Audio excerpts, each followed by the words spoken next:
Depuis le lundi 6 octobre 2025, la capitale malienne est confrontée à une pénurie aiguë de carburant. À Bamako, les stations-service sont prises d'assaut, formant des files d'attente interminables. En cause, une série d'attaques contre les camions-citernes qui ont fortement perturbé les voies d'approvisionnement en hydrocarbures. Face à cette crise, le gouvernement a réagi rapidement, annonçant une série de mesures d'urgence. La partie là, c'est de faire la situation physique du stock présent au niveau des stations de vente.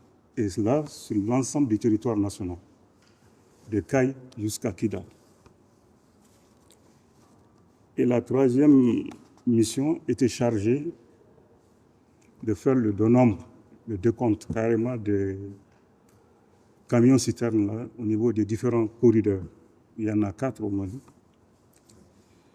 Donc, ce qui a été constaté sur le terrain, c'est que quand on fait la situation globale de ces 3 missions-là, on peut, sans risque de se tromper, de dire qu'il y a suffisamment, en tout cas, des quantités de carburant là pour pouvoir tenir et approvisionner le pays pendant un certain nombre de jours. Mardi 7 octobre 2025, un convoi exceptionnel de près de 300 camions-citernes est arrivé à Bamako. Escortés par les forces armées maliennes, ces véhicules transportent des milliers de litres de carburant pour relancer l'activité économique et soulager une population éprouvée par plusieurs jours de pénurie. Une opération logistique d'ampleur censée marquer un tournant dans la gestion de cette crise.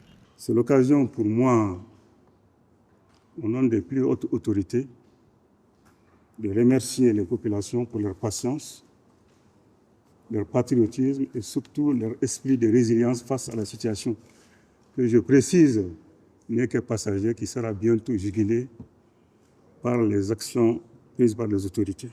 Les autorités se veulent rassurantes. Le ministère du Commerce a annoncé le déploiement d'agents sur le terrain pour surveiller les dépôts, contrôler les flux de livraison et évaluer les niveaux de stock. Un retour progressif à la normale est attendu dans les prochains jours, alors que le gouvernement promet de renforcer la sécurité sur les axes stratégiques d'approvisionnement.